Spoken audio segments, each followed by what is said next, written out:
Welcome back to our channel. But don't just scroll away, because what you're about to hear is not just a business story. This is a life story. A story of a boy who grew up in pain, who watched his father suffer, who lived in broken apartments and walked through life feeling invisible. And yet, he went on to build one of the most loved brands on earth. Not just a coffee shop, but a brand that changed how the world starts its day. And no, he wasn't born rich. No, he didn't have connections. No, he didn't even found the company he would one day transform. He was laughed at, rejected, and told, "No one will ever pay $3 for a cup of coffee." He heard no not once, not 10 times, but 217 times. And still, he did it.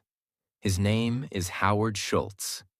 And this is the story of how he turned a painful childhood into a billion-dollar brand. How he transformed coffee into culture. And how rejection became the fuel that made him unstoppable. And yes, while you listen, you're also improving your English. Because we use clear, emotional, beginner-friendly storytelling that helps you learn new words, real-life lessons, and become fluent through stories. So grab your coffee, or your dreams, because this isn't just a story you'll remember. This is a story that might change your life. Part 1. The Boy Who Grew Up in Japan. Brooklyn, New York, 1953. Howard Schultz was born into a world where dreams were small, because life was hard. He grew up in the Bayview housing projects, a government housing project in a rough Brooklyn neighborhood where people survived paycheck to paycheck. His father was a delivery driver, no big job, no stability, no health insurance. One day he slipped on ice and injured his hip badly. And you know what happened? Nothing. No medical help, no compensation, no support, no voice.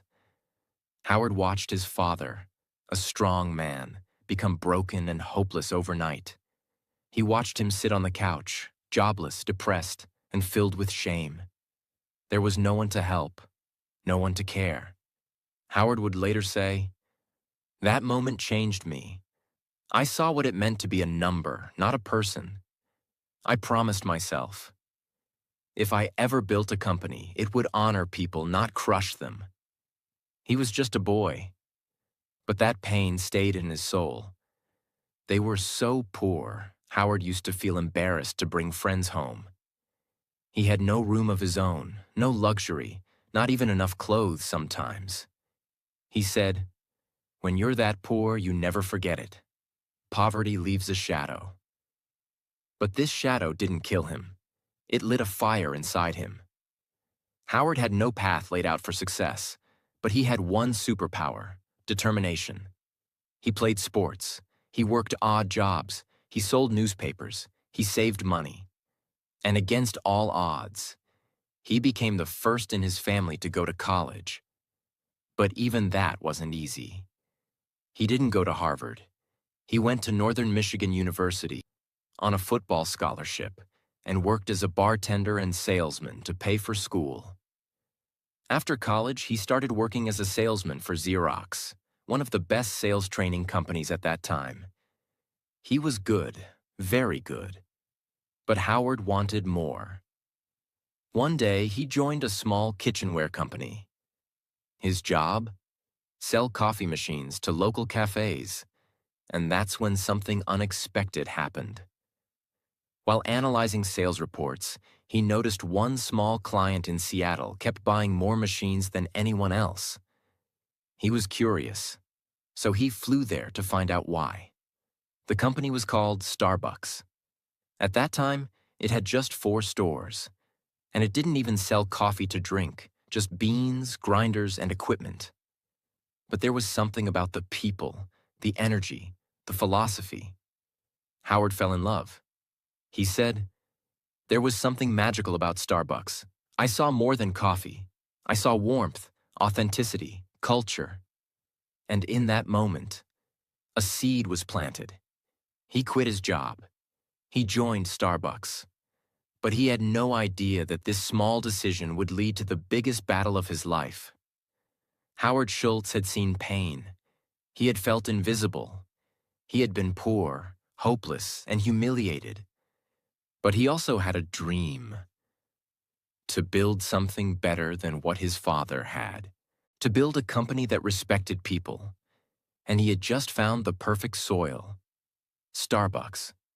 What he didn't know yet was that the very people he admired would soon turn down his biggest idea. They would say, "That's not who we are." But Howard Schultz was no ordinary man.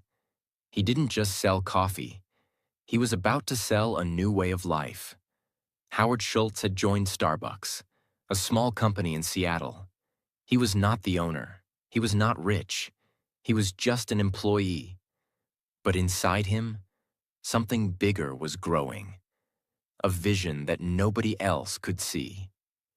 In 1983, Starbucks sent Howard to Milan, Italy, for a trade show. It was supposed to be a short business trip, but what he discovered there changed the direction of his life. As he walked through the streets of Milan, something caught his heart. There were espresso bars on every corner, busy, vibrant, full of people. But they weren't just drinking coffee. They were talking, laughing, sharing moments, connecting. The barista knew people by name. Customers didn't just come for coffee. They came for experience, emotion, community. Howard stood there, speechless. It was like stepping into a new world. This is it, he thought. This is what America doesn't have. We don't have this culture, this experience, this feeling. He didn't see coffee. He saw warmth. He saw belonging. He saw something human. When he returned to Seattle, Howard walked into the Starbucks office on fire with excitement. He told the founders, "We need to open coffee bars, not just sell beans. Let people drink the coffee here. Let's create that Italian espresso culture, right here in America." He was excited. He was confident. He was ready to build something new. But then came the answer that broke him. The founders of Starbucks, Jerry Baldwin, Zev Siegel, and Gordon Bowker, listened quietly. Then they said, "No, that's not who we are. We sell coffee beans, not serve drinks." They didn't believe Americans would ever go for it. They thought people wouldn't pay $2 or $3 for a cup of coffee. They thought it was too risky, too strange. Howard was stunned. This was his moment, his dream, his mission, and it was crushed. Howard didn't argue. He didn't scream. But inside he knew, if they won't do it, I have to do it myself. And so, with nothing but belief, Howard made the biggest decision of his life. He would leave Starbucks to start his own coffee bar. Howard was heartbroken. He loved Starbucks, but his dream was bigger than loyalty. So in 1985, he quit. He decided to start a company called Il Giornale, named after an Italian newspaper. But he had no money. He had to raise funds to start. Howard believed in his idea. He thought investors would too. But what happened? Rejection. After rejection. After rejection. He would walk into meetings full of passion and walk out with closed doors. Americans won't pay $3 for coffee. You're not Italian. This won't work here. You're dreaming too big. He was laughed at, ignored, and insulted. He said, "I was rejected 217 times. That number is burned into my brain." But he kept going, day after day, meeting after meeting, pitch after pitch, until finally, 30 investors said yes. He raised $400,000. And in 1986, opened his first coffee bar in Seattle. It wasn't just a coffee shop. It was a love letter to Italy. Howard made sure everything felt different. Italian music played softly in the background. Baristas remembered your name. You didn't just buy coffee. You had an experience. And guess what? People loved it. They didn't care that it was new. They didn't care about the price. They came for the feeling. Il Giornale became an instant hit. Howard proved them wrong. While Il Giornale was booming, something unexpected happened. The founders of Starbucks, the very people who said no, decided to sell the company. They were moving on. Starbucks was too small for them now. Howard saw a chance, a big one, a dangerous one. A dream that had once been denied to him was now up for sale. But there was a problem. In 1987, Howard found out the price. To buy Starbucks, he needed $3.8 million. That's about $10 million today. And Howard didn't have that kind of money. He was still small, still building. But this wasn't just a business move for him. This was personal. This was his dream. So once again, he went back into battle. He talked to every investor he could find. He begged, he pitched, he cried. He told them, "This is not just a coffee company. This is my life's purpose." Finally, after weeks of effort, he raised the money. And in August 1987, at age 34, Howard Schultz bought Starbucks for $3.8 million. And he didn't just buy the company. He bought back his vision. Part 2. The coffee that became a culture. It was 1987. Howard had just bought Starbucks, but what did he actually buy? It wasn't a global brand. It wasn't profitable. It wasn't even a proper cafe.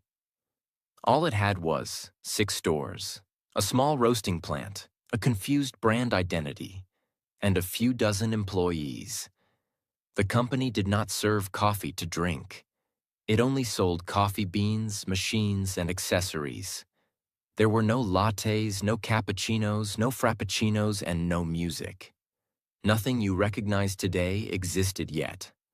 Howard had a mountain to climb.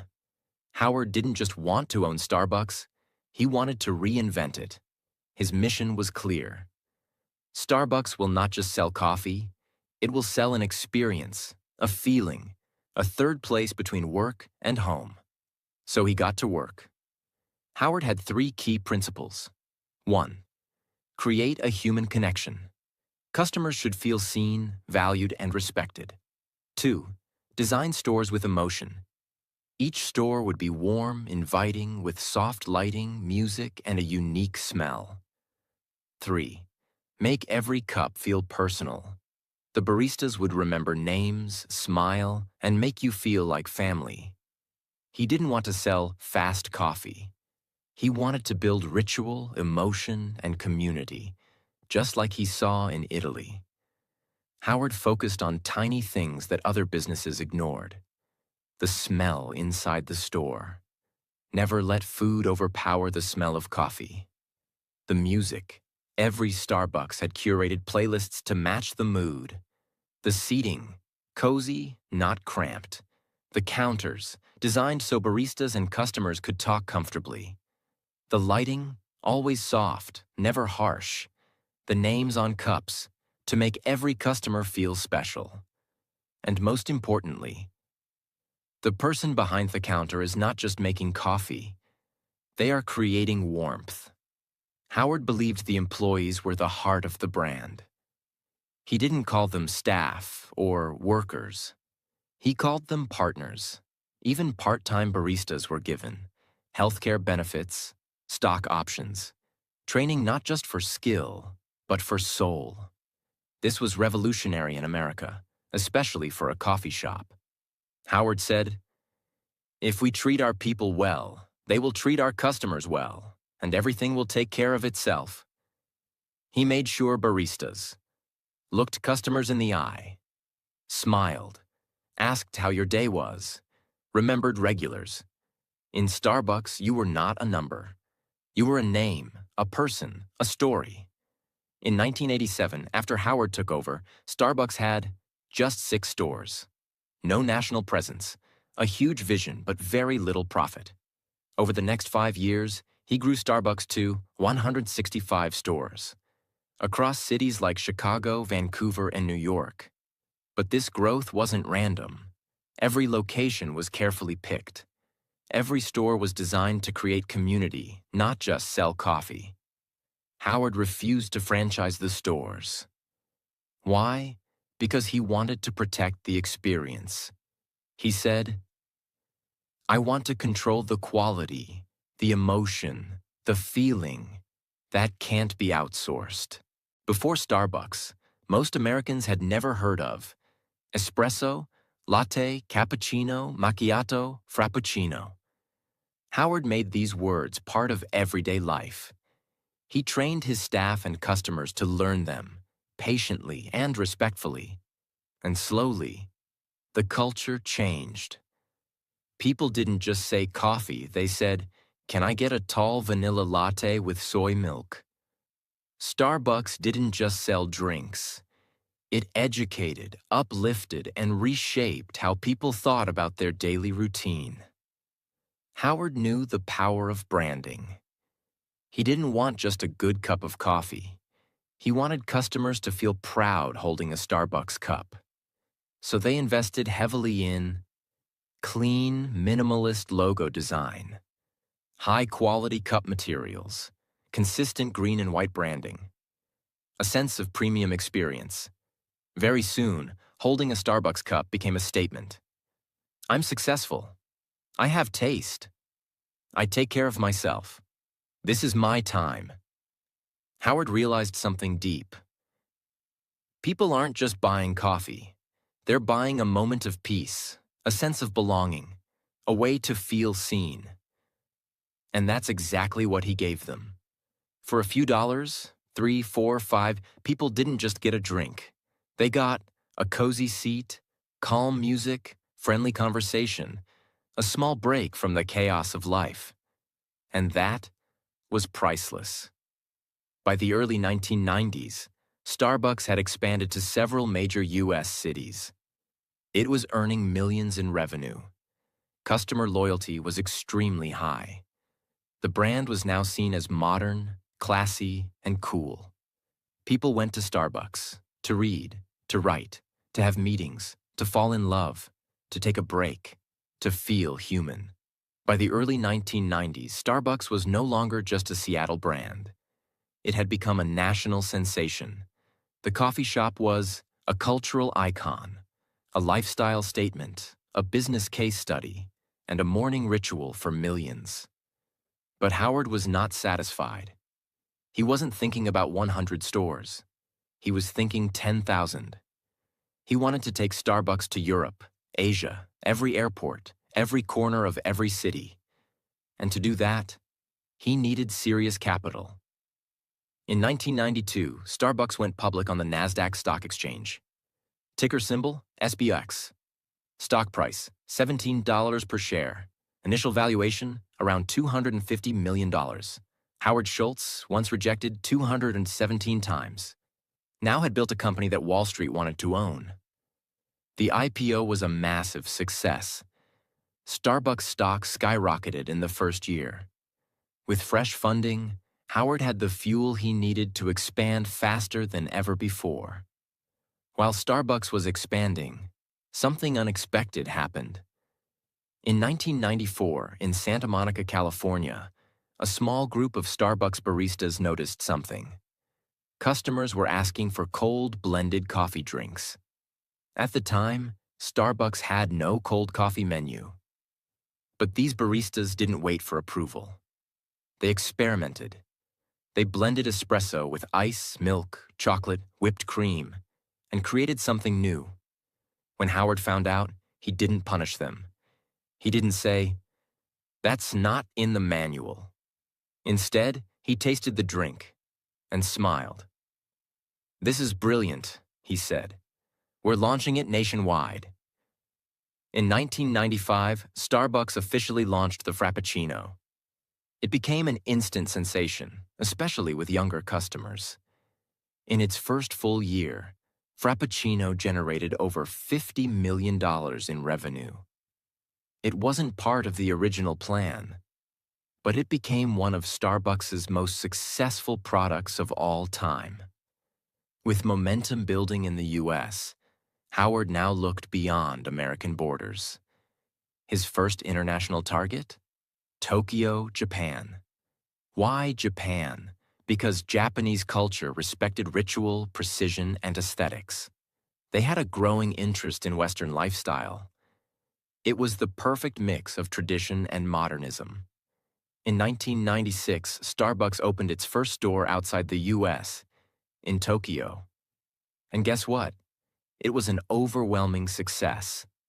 People stood in lines. It became a fashion statement, and it set the tone for future global expansion. After Japan came, UK, China, Singapore, South Korea, United Arab Emirates, Germany, and dozens more. By the end of the 1990s, Starbucks was in over 20 countries. As Starbucks grew, so did the numbers. By 1997, 1,400 stores. By 1999, 2,500 plus stores. Annual revenue, over $1 billion. Howard's net worth, over $100 million. But along with success came new challenges. When you grow from one store to 2,500 in a few years, quality control becomes a nightmare. Some problems started to appear. Inconsistency. Some stores felt warm and personal. Others felt cold and robotic. Overcrowding. Stores became too busy. People complained about long lines and noise. Overstandardization.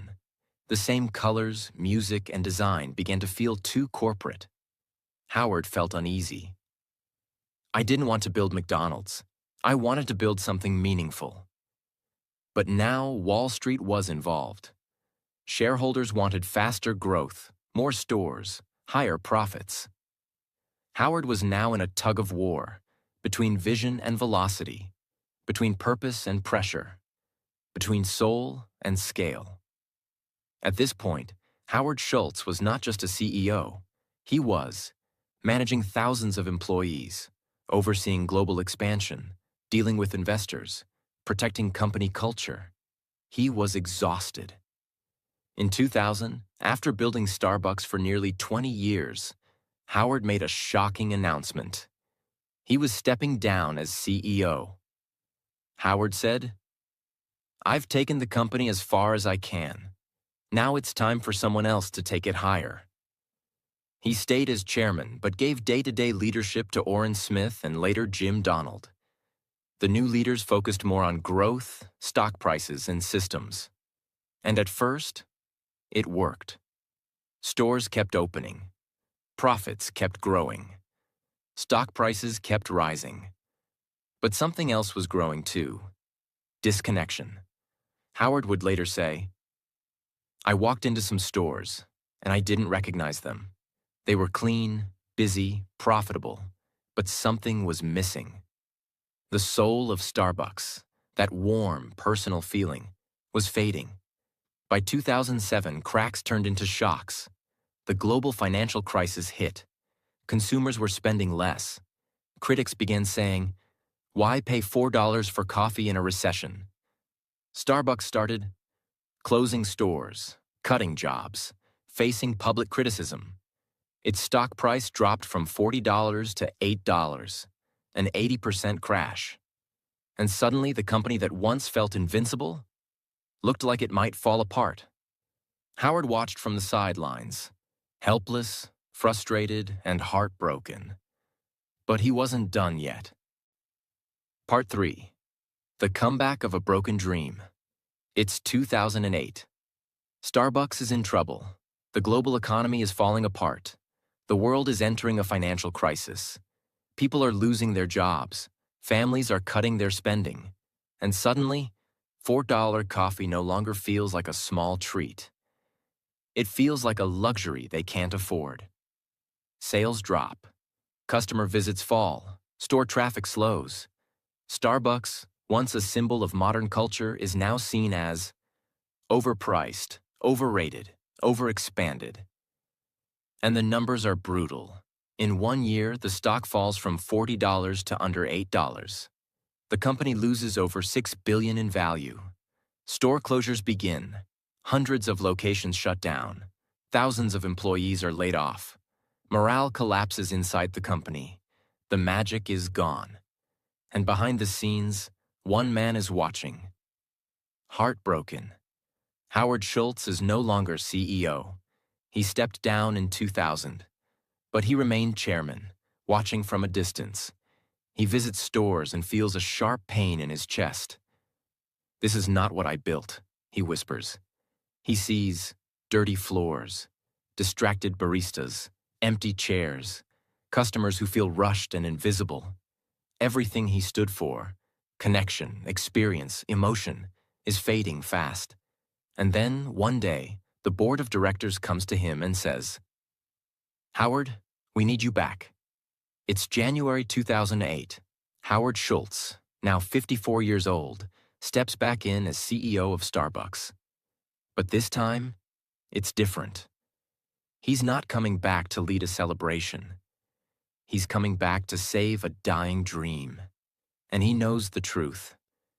This will be the hardest fight of his life. The world is in crisis.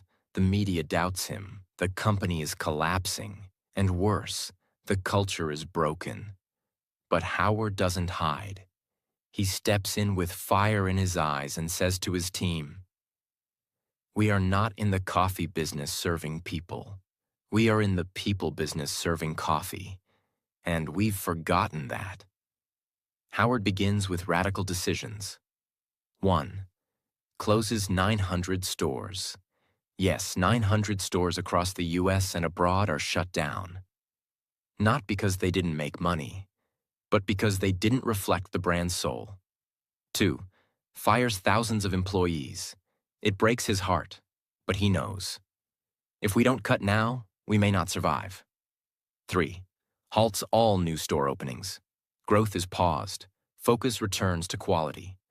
4. Cuts his own salary. He reduces his annual salary to $1 to send a message. "This is not about me. This is about saving us." 5. Retrains every single barista. Howard shuts down all 7,000 stores in the US for one day. It costs millions of dollars in lost revenue. But to him, it's worth it. That day, every Starbucks partner goes through espresso retraining. Howard says, "We're not just fixing technique. We're bringing back pride." Howard focuses on restoring the magic. Better espresso machines for consistency and flavor. No more microwaved sandwiches. The smell ruined the coffee aroma. More focus on eye contact, conversation, personalization. Redesigning stores, making them feel like real third spaces again. He also introduces new ideas. Free Wi-Fi in all locations. Mobile ordering for faster service. The Starbucks Rewards app, which becomes one of the most successful loyalty apps in the world. Howard also begins to shift Starbucks into a force for good. He increases investment in fair trade coffee, supporting small farmers in Latin America and Africa, ethical sourcing, ensuring farmers are paid fairly, sustainability, reducing waste, promoting recycling, diversity and inclusion, hiring more veterans, minorities, and refugees. He says, "Success is empty if you're not lifting others with you." And Starbucks becomes more than a coffee company again. It becomes a brand that stands for something bigger. By 2010, the world sees something incredible. Starbucks rises again. Here are the results. Revenue climbs back to $11.7 billion. Net income grows to $946 million. Stock price recovers to over 30. Customer traffic increases. Employee satisfaction rises. Brand trust is restored. From Wall Street to Main Street, people say the same thing. Howard Schultz saved Starbucks. But more than numbers, something else returns. The aroma of real coffee. The sound of soft music. The sight of baristas smiling again. The energy of connection inside stores. The Starbucks experience is alive once more. Howard walks into a store in Brooklyn, not far from where he grew up. He sees a young barista hand a cup to an old man, smile, and say, "This one's on me today, sir. You always brighten our day." Howard smiles. "That," he says, "is what it's all about." Part 4. The Final Cup. Legacy of a Dreamer Who Never Gave Up. It's 2017. Starbucks has fully recovered. The brand is stronger than ever. It has over 25,000 stores across the world, a market value of over $80 billion, over 300,000 employees, one of the most recognized logos on the planet, customers in more than 70 countries, a stock price that has grown by thousands of percent since its IPO. The Starbucks app is one of the most used mobile payment platforms in the US, even beating Apple Pay in some markets. But more than numbers, Starbucks has become a global habit, a part of people's lives. From students to CEOs, from Tokyo to Toronto, from Mumbai to Miami. People walk in, speak their drink out loud, and feel heard, seen, and valued. By now, Howard Schultz is in his early 60s. He often walks into stores quietly, unannounced. Sometimes he watches a single mother working on her laptop, sipping a latte. Sometimes he sees a homeless man being handed a warm coffee by a smiling barista. And sometimes he hears the sound of laughter, music, and peace. And he thinks, "This is exactly what I dreamed of. Not a product, a place, a feeling." He didn't want to build the biggest coffee company. He wanted to build the most human. And he did.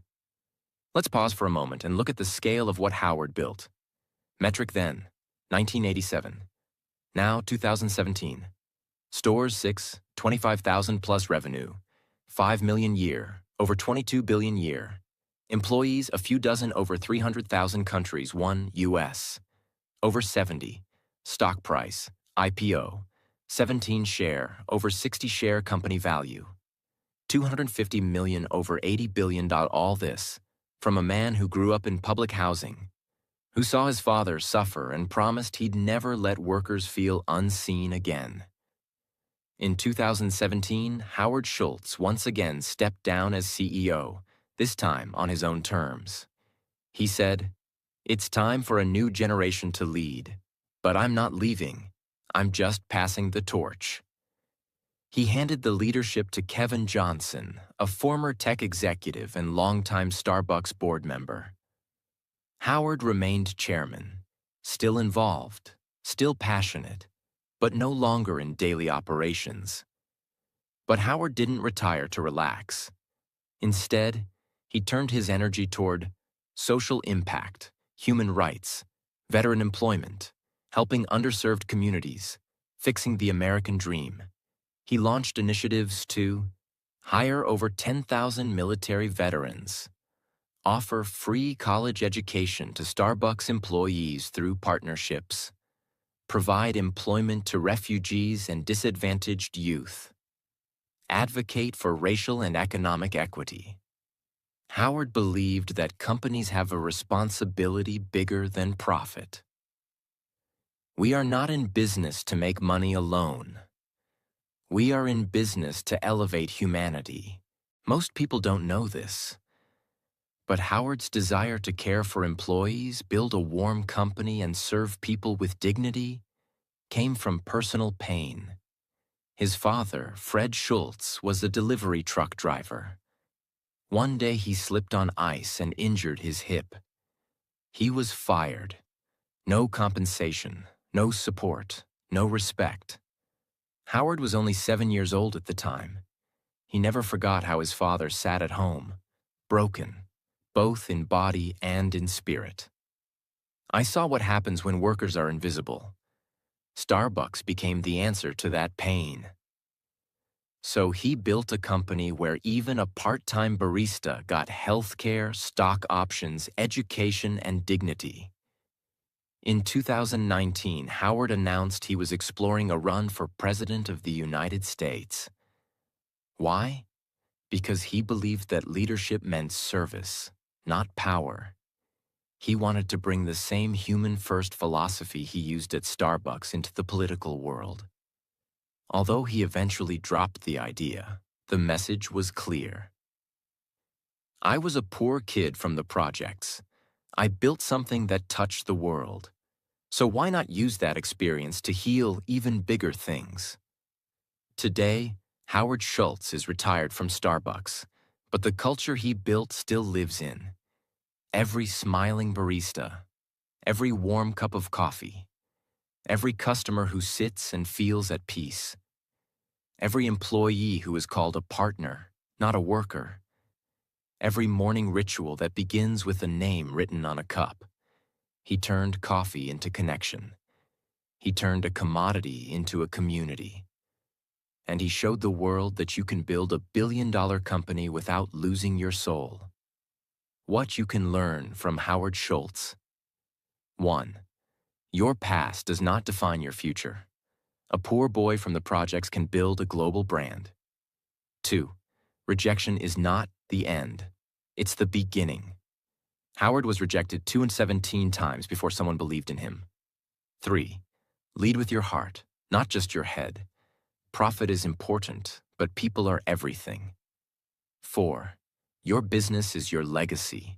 Every decision you make leaves a mark on someone's life. 5. Success means nothing if your people feel invisible. Howard built a company to heal the pain he saw in his father's eyes. Howard once said, "Dream more than others think practical. Care more than others think wise. Expect more than others think possible. And don't be afraid to be the only one who believes."